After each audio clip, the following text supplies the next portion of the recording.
Congratulations for taking ownership of your financial plan by tuning into the Federal Employee Financial Planning Podcast, hosted by Mason and Associates, financial advisors with over 3 decades of experience serving you. You will rest easy once your plan is done. You will see clearly just how you have won. Gone are the times where you'd hope and pray. It's gonna be a bright, sunshiny day. Welcome to the Federal Employee Financial Planning Podcast. I'm John Mason, certified financial planner, and with me on this episode, Ben Rakes and Tommy Blackburn. How you guys doing? Tommy, how you doing, man? Doing well. We're experimenting with a new podcast recording way of doing this. We typically are all together in a room. We're now trying out a new technology where we're all separate. So that's been fun. It's a learning curve like everything. Doing well. Hard to believe that I assume this episode will be released in 2024. Hard to believe we're in 2024. But yeah, everything's going well. Family's chugging on along. It's been fun. It's going well. How about you, Ben? I'd like to say that, we got through Thanksgiving and Christmas and New Year's, and we're at the beginning of the next year now, and we can kind of slow down and relax. But it seems like we're hitting the pavement pretty hard here, but I don't think us three would have that any other way. So it's busy, but it's all good things. Love hearing from our clients and love recording this podcast in the new format. I think will be really successful. Well, it's exciting to have the video version of the podcast where people can hopefully watch this on YouTube as well as listen. And our biggest, frankly, our biggest fear around doing it through technology rather than recording locally is that the audio quality, we're very protective of that. We want to make sure the audio quality is good. So hopefully when we get to the other end of this, we'll have a high quality video production as well as a high quality, audio only production. So I'm doing well. I think it's a fun time of year. We have been on your whiteboard. John said no changes in 2024. So we're having a little bit of debate internally on what constitutes a change versus like an improvement, or like what's a change versus an enhancement. And, I think there may be, so for me, a change is like, switching from software A to software B, but like adding a new software probably does not, that's an enhancement. So that doesn't count. Yeah, John. So this is like a lawyer. And honestly, what it makes me think of when we first started debating this, because this really is happening here, like what's a change? It made me think about my initial study and learning of the tax code. And they start off with everything is income unless specifically excluded. But then the question is like, well, what's income? Like we say everything, but where am I excluded? And it's like, that's exactly what's happening here is what's the change? What's excluded? What counts? What doesn't count? So we're going through our own version of the tax code here internally. I was thinking for our topic today, Ben, you kind of spurred this thought where you said we're hitting the pavement here at the beginning of the year. Maybe it's a good to start before we get into the agenda, because I think it'll lead naturally into it, is kind of the cadence of the year. Granted, this year we've got kind of the finale or the beginning of the end of a huge project that we've been working on. And so that's coming to a culmination here. So that's, throwing a little bit of a wrench in the system. But outside of that, just the typical cadence that does keep us, really busy throughout the year, particularly these first 6 months of the year.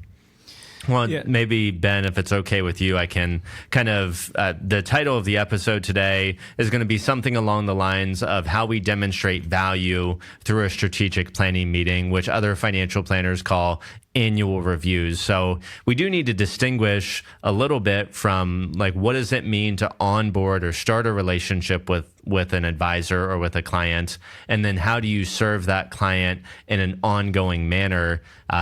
Most financial planning firms have the onboarding down pretty well.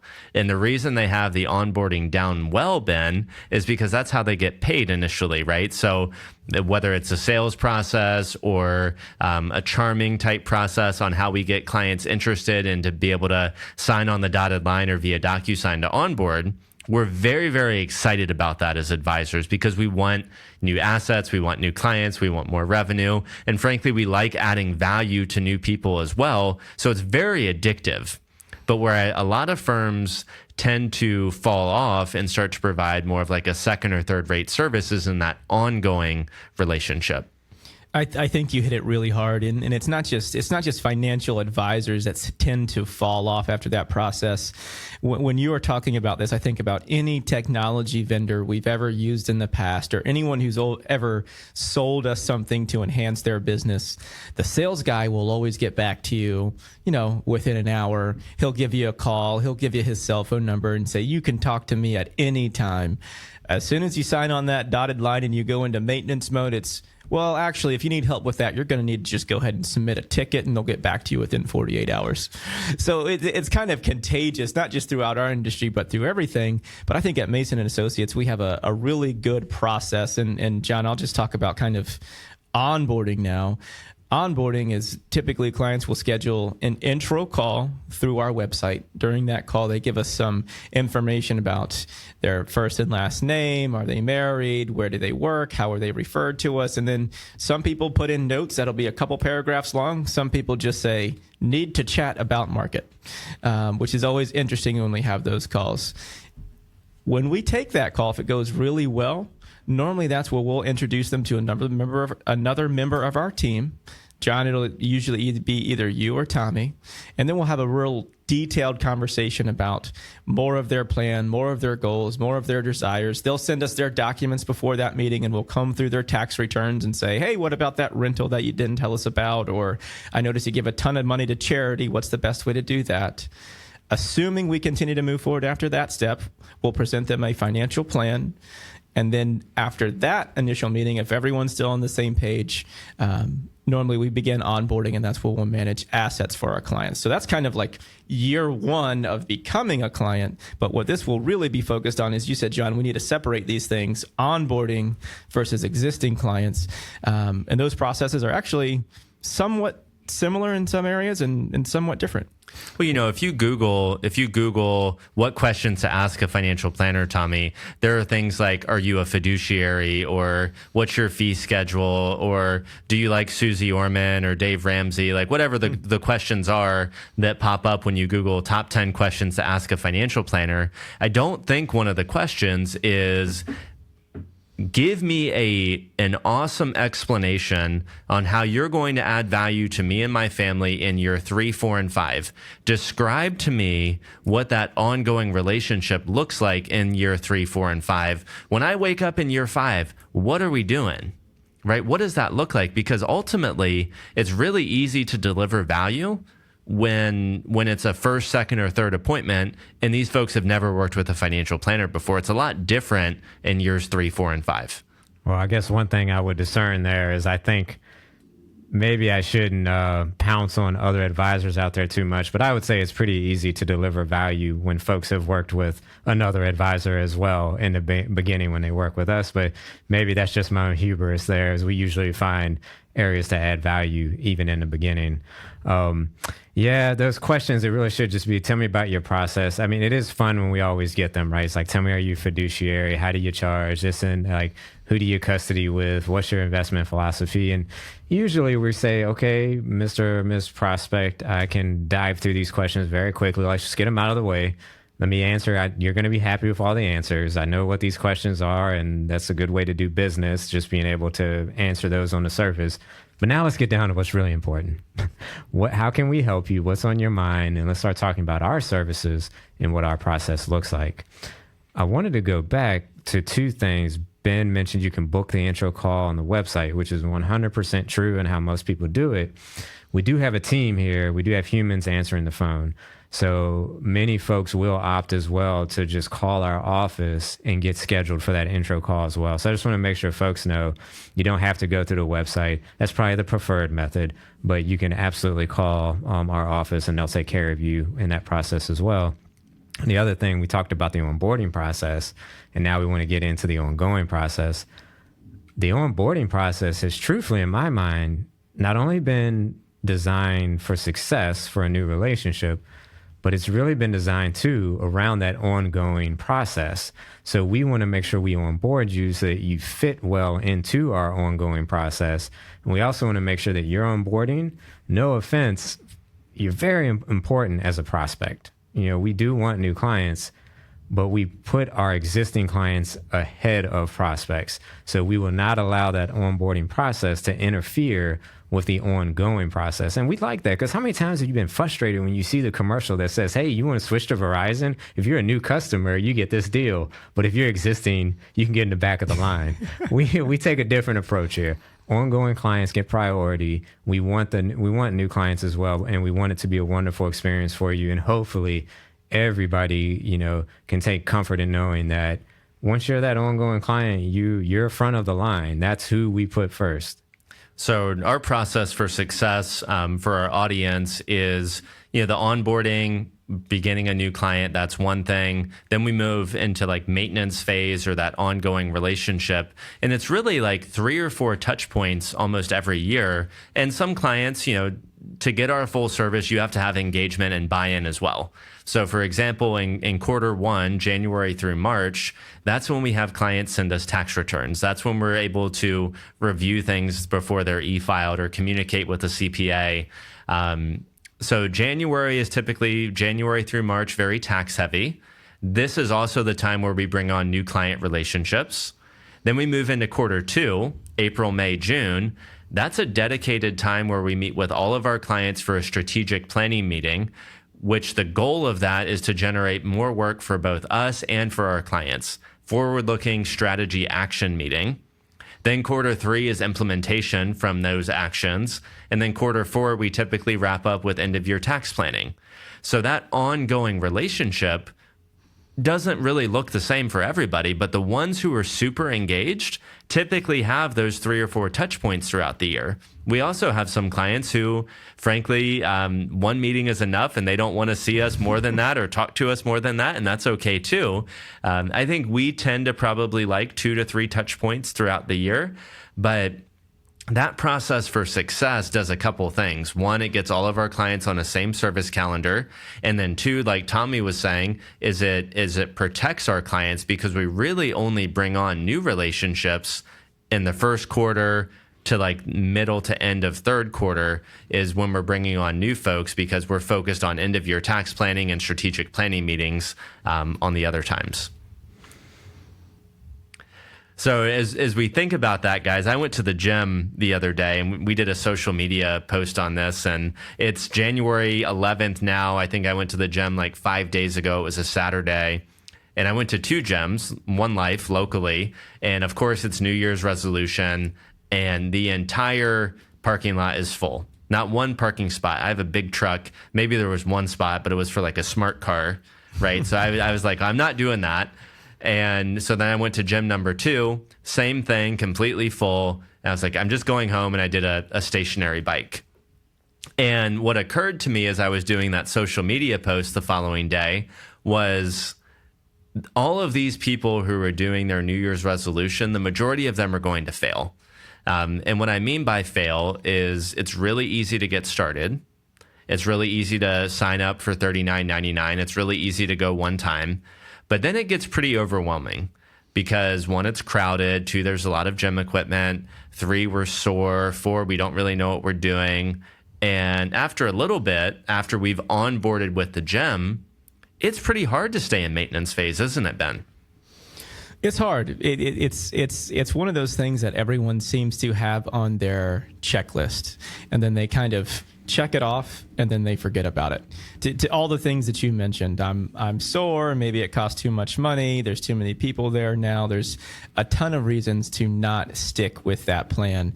But again, if we're comparing that process of signing up to the gym to what we do, that is completely different. Not only because we're going to have touch points of you 2, 3, 4 times a year, but part of what we do is forward looking. So we're not just reviewing what your investments did last year. We're not just looking at your tax return and recording everything that happened last year. we're doing tax planning. We're seeing what is going to happen throughout the rest of this year that we can plan for now to make that tax burden easier. We're looking at your entire financial plan and saying, hey, here's the thoughts and ideas that we have of things that we can accomplish to make things easier. If you would compare it, it's versus, I think, John, the point you made when you made that post is, if you just go to the gym by yourself each and every single day, your success, the chance of success you have of continuing to do that is very low.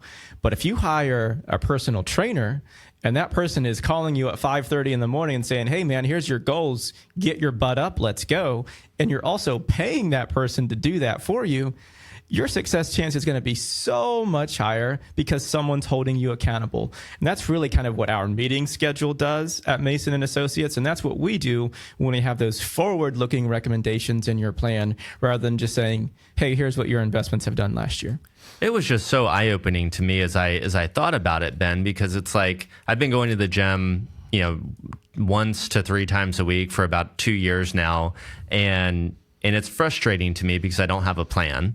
It's frustrating to me because I do the same exercises every time. It's frustrating to me because when I'm bench pressing or squatting or do whatever I'm doing, I don't know if I'm uneven. I don't know if I'm hurting myself. I'm doing the best I can, but I really don't have anybody like actively supervising me. I don't have any goals. I don't have a plan. I'm not changing up the routine. I feel like, generally speaking, other than the endorphins, like I don't know how much benefit I'm actually getting from going.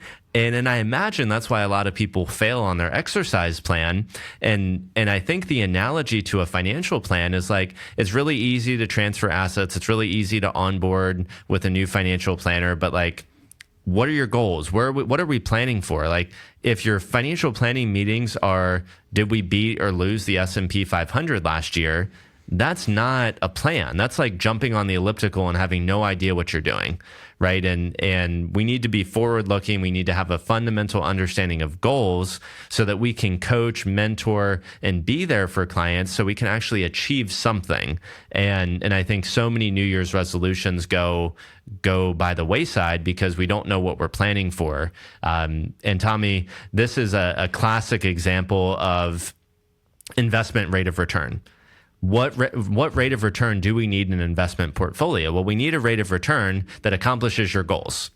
We don't need 10, we don't need 4, we don't need 20. We need whatever number actually accomplishes the goals, which is you not running out of money before you pass away.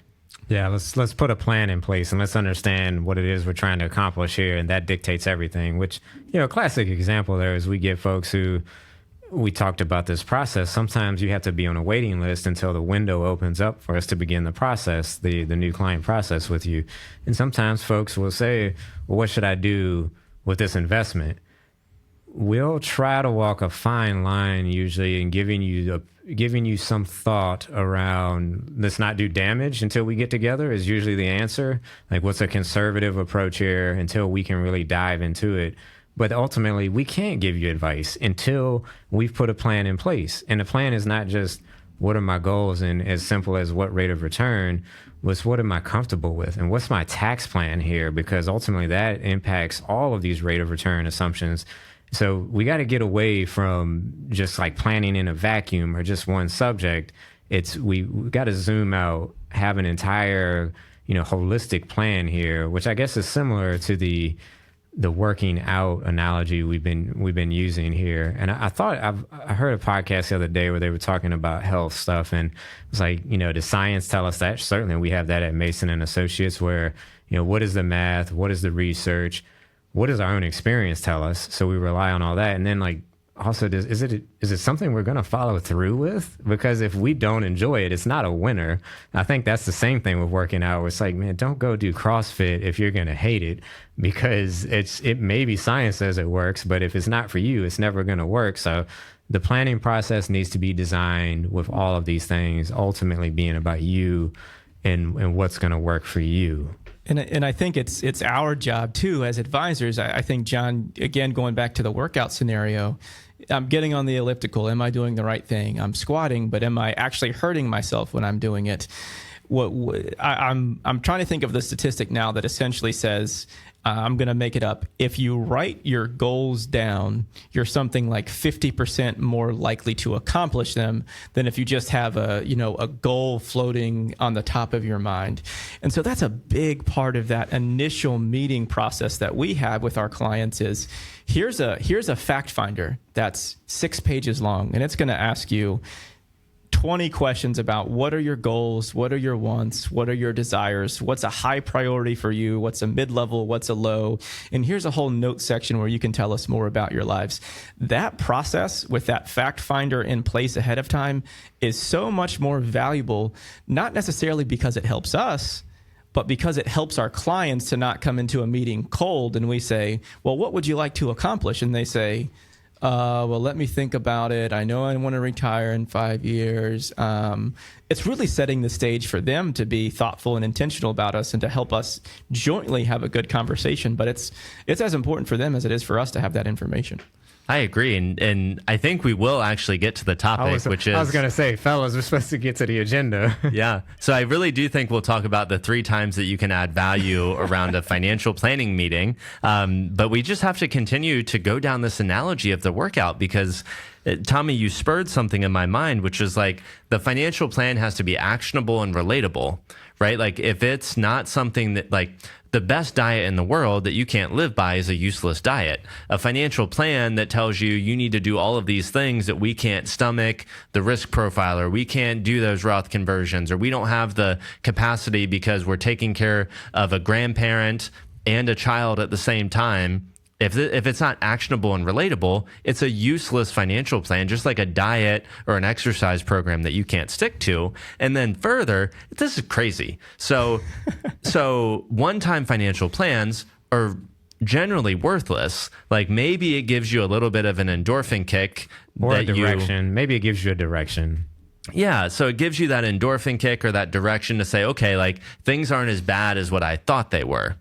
But a one-time financial plan is similar to me going to find a personal trainer who doesn't ask me anything about my goals. Well, let me take that back. I tell a personal trainer I want to get here. And he says, okay, that's great. Go bench 135 pounds today, and whenever you can get to it, you should probably bench 300. Like that's going to take a long time. And if I'm only getting a one-time financial plan or a one-time workout plan, it's kind of similar to saying you can bench 135 today. If you do all these steps over 10 or 15 years, maybe you'll get here. Well, it's much more actionable and relatable if I meet with a personal trainer or financial planner and we tick off a goal as like bench 155.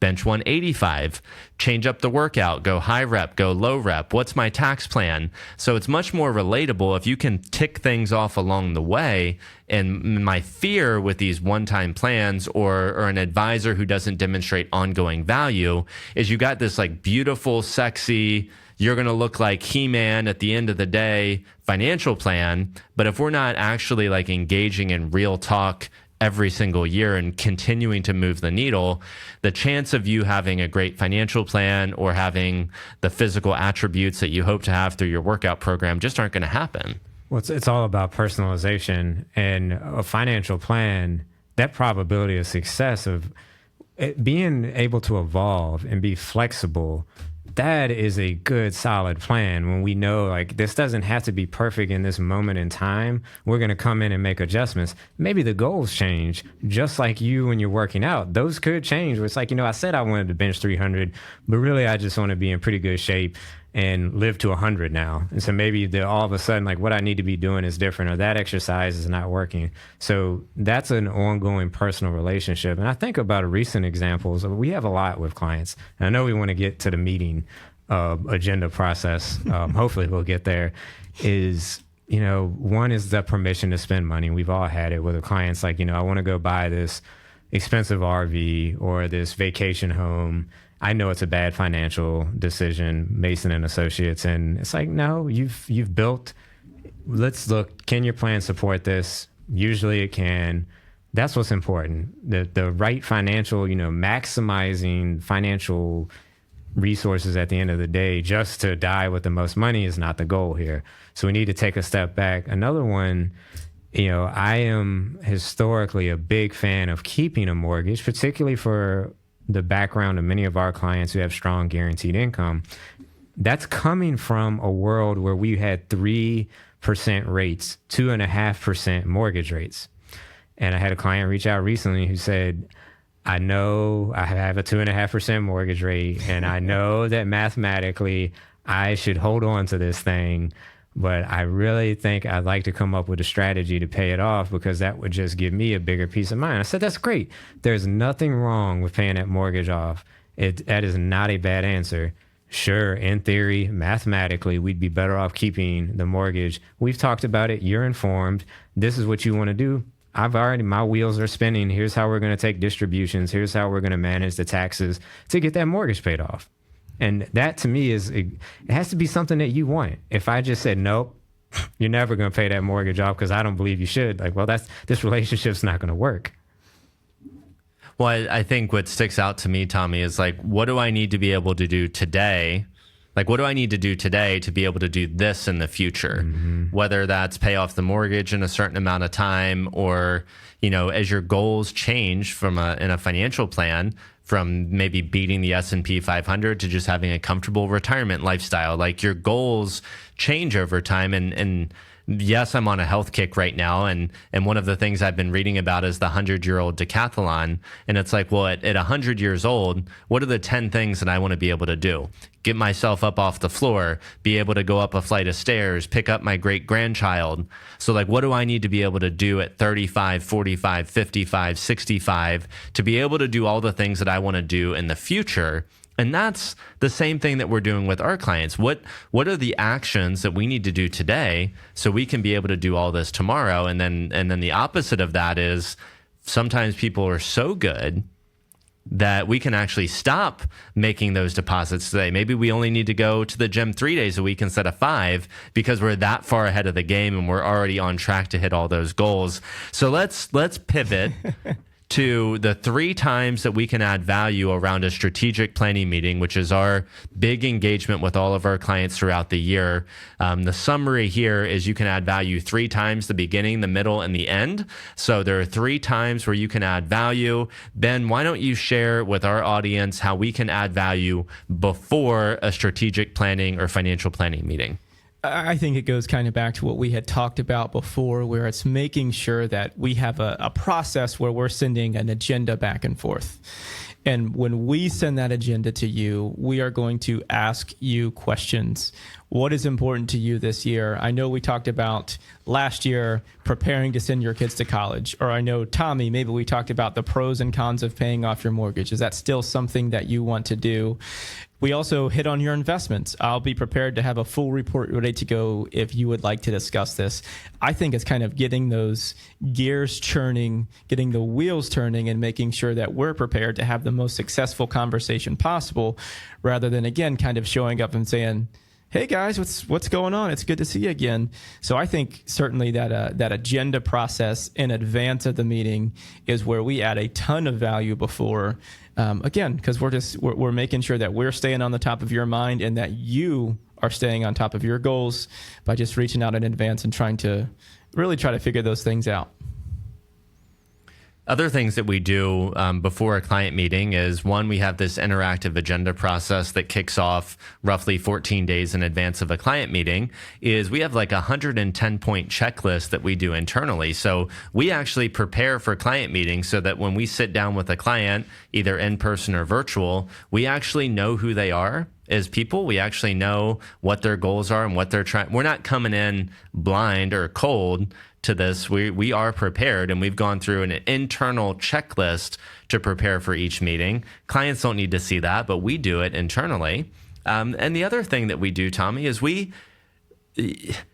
requesting documents from clients is not a sales pitch. It's how you add value. So when we onboard a new client, we have a variety of documents that we request from them.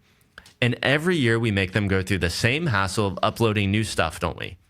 We do, to the extent we don't already have ready access to that information. And it's all part of this prep on the beginning, as you both are saying, so that we can be the experts. We're going back through our notes. We're going back through what's important. Give me the most updated information. I'm making analysis and I'm relating it back to what did we all say we wanted to accomplish here. And just based on my experience and my expertise and where we are in life and these goals, I know now here are the things that we need to talk about, whether I'm noticing things in those documents we need to address, if there's life events coming up, something based around those goals we need to talk about. Distill it down. So we're trying to make it efficient. Unfortunately, we don't have access to everything, so we do have to request certain information, and clients are pretty good about getting that to us efficiently. But we're going to do that efficiency, distill it down. Here's the 4 or 5 things coming into this meeting that I can see based on everything I know and everything I just digested, I think we should probably talk about. Here's 5 other bullet points for you to tell me if you have other things you think we need to talk about. Your 5 are going to rise to the top. Usually what we find is we're pretty aligned once we put those out there. And yeah, this is probably what we need to talk about. So it's allowed us to do our analysis in the beginning. We show up to the meeting and we're ready to talk about these things and deliver value on those objects. But because we're already prepared in the meeting, we're ready to segue, bob and weave with whatever else comes because we've already covered our bases on those. So if life has happened, we're now able to really give it our full attention with, whatever kind of curveball comes out of that meeting.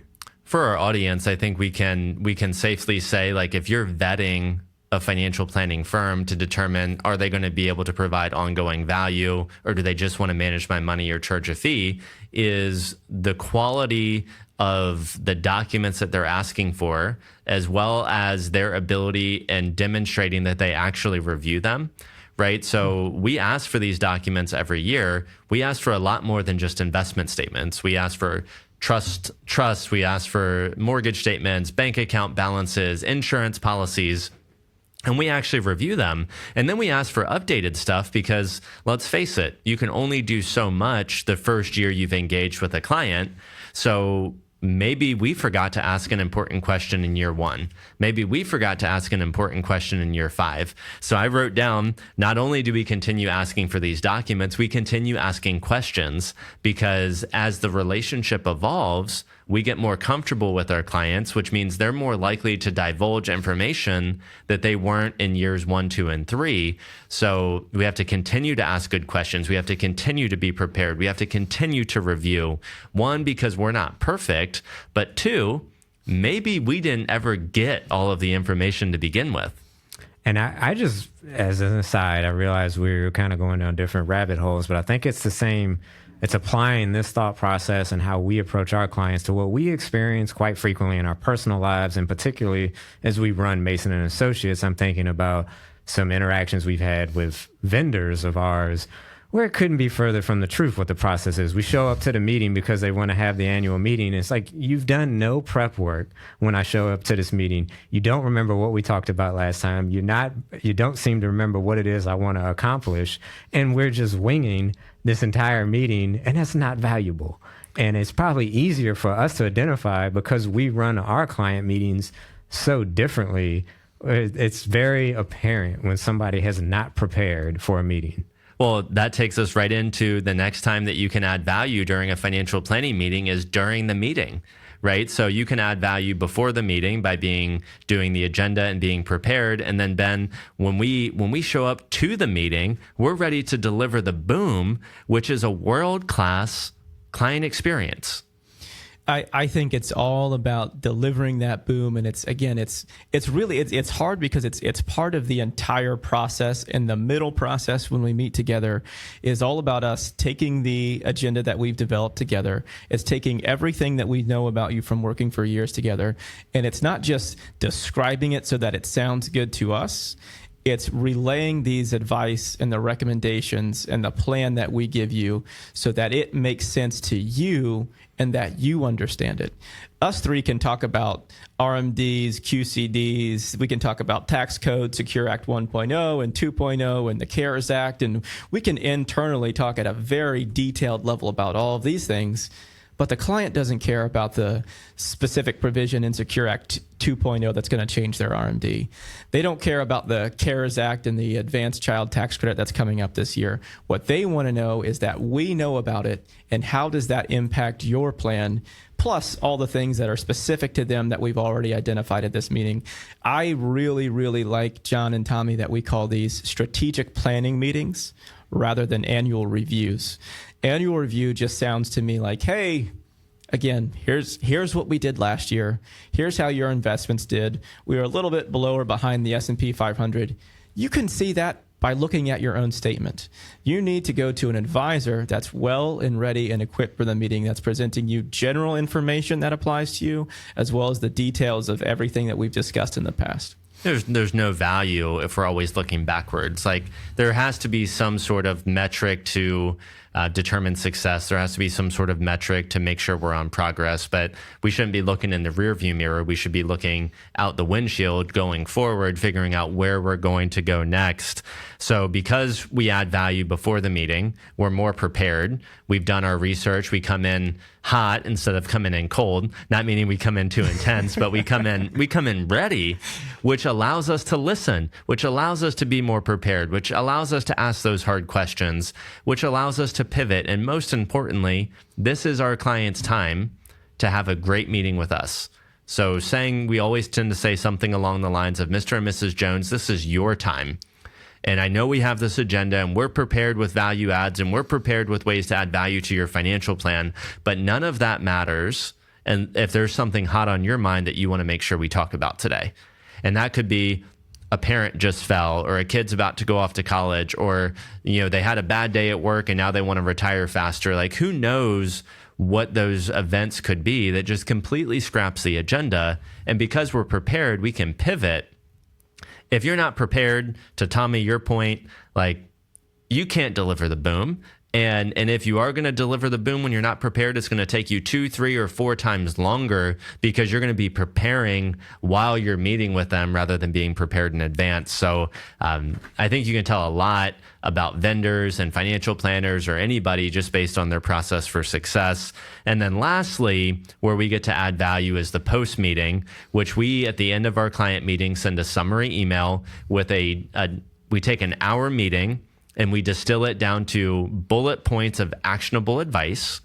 And it's, client to do, advisor to do, outstanding request. And we have this template of what we need to do, when it's going to get done, and who's responsible for it. So you take an hour meeting that covers a lot, frankly, distill it into 5 to 10 bullet points of actionable advice to continue moving the needle. Remember, support, empower, educate, motivate not only our listeners, but our clients to make a change. It is not helpful to have an hour meeting that results in 0 action. That is a useless meeting, other than maybe they feel good and maybe they continue paying us for another year. But if we're not motivating change, if we're not taking action, then we are not. And maybe I'm being a little too harsh, because sometimes not taking action is also an action, right? Like, we don't want to panic because the market's going down. But we should have actionable advice that come out of these meetings, and we should be able to distill that down to our clients on what they need to do. And then, very importantly, we are the implementers along with our clients to help them implement that good advice, because a good idea that's not implemented is also pretty useless.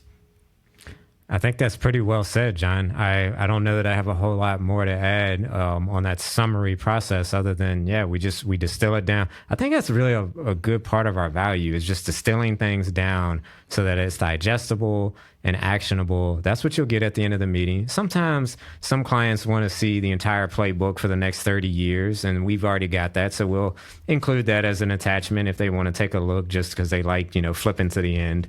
But for most people, is what needs to happen now. We're going to create, tasks to ourselves for things we can either handle 100% ourselves, or times to reach out to get these actions implemented. As you said, sometimes we do hit points in life where the action is to just stick with the plan, and there's not necessarily new changing actions that are going to come out of this. But let's continue to monitor. And another big value is we're here. Ken's got his story about NASA. You know, when you go up to the moon, NASA's already done all of the work, the calculations, put everything together before that rocket ever takes off. But you don't like abandon NASA and all your engineers once the rocket takes off, right? Because you know life is going to happen. That's the other value of the relationship, is being able to bob and weave as laws change, as life changes. We're here. We know you. We've already got a plan in place that's able to go 100 different directions if we need to. So that's really the value of all of that. The best thing I like from that, John, is when you said actionable advice. And I think even more than that, it's specific actionable advice. So it's not just, hey, you need to increase your tax withholding. It's, you need to increase your tax withholding by $250 per pay period. Here's how you go to OPM and do it. It's not just, you should consider donating more money to charity. It's, hey, here's how a donor advised fund works. Let's schedule a meeting to open up that fund at Vanguard or Fidelity or whatever it may be. And here's how we're going to specifically fund that. We don't just say, hey, it's a great meeting. We've got some general recommendations and you guys should really get to those over the next couple of months.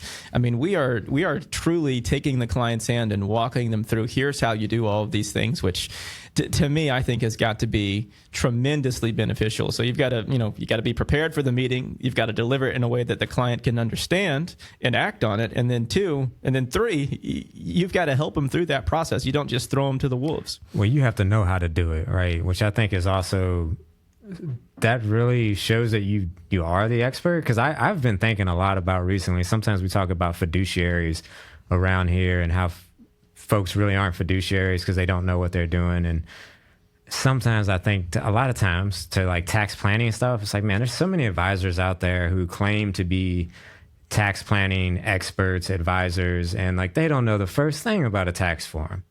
It's like, how can you give advice you've never done a Roth conversion? How can you give advice you've never managed capital gains?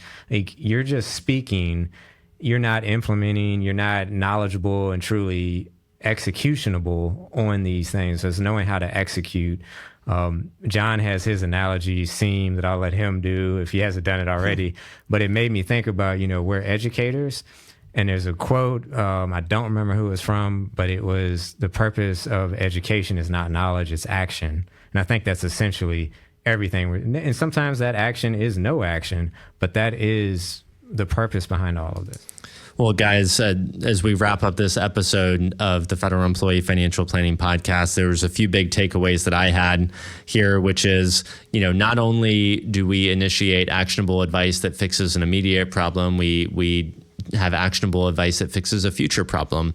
And Ben, your withholding example, I think, was change this now.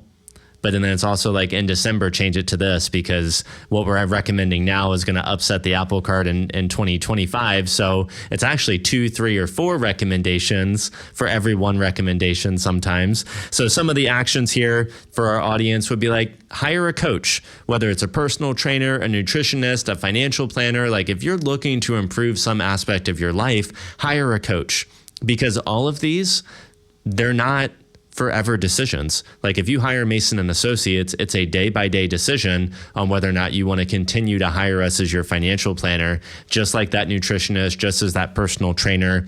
Demand excellence around everybody that you're paying. If you're paying a chef, the meals better be good. If you're paying a financial planner, they better show up prepared. So demand excellence. Understand what the process for success is in every aspect of your life. Again, all of these coaches should be able to show you the process for success and how they're going to help you achieve your goals. And remember, financial planning is about being forward-looking, not looking in the rearview mirror. So many great actions. Tommy, Ben, thank you for another great episode of this podcast. Remember, things are what they seem at Mason and Associates. We're here to support, empower, educate, and motivate our listeners, our audience, our clients to make positive changes in our financial plans. Thank you for being a part of this podcast. Thank you for continuing to listen. We love producing this. We're financial planners first. We do this second. We are Mason and Associates, masonllc.net, 757-223-9898. Federal Employee Financial Planning Podcast. We'll see you on the next episode where we talk more specifically about strategic planning meetings. We'll see you next time. You will rest easy once your plan's done. You will see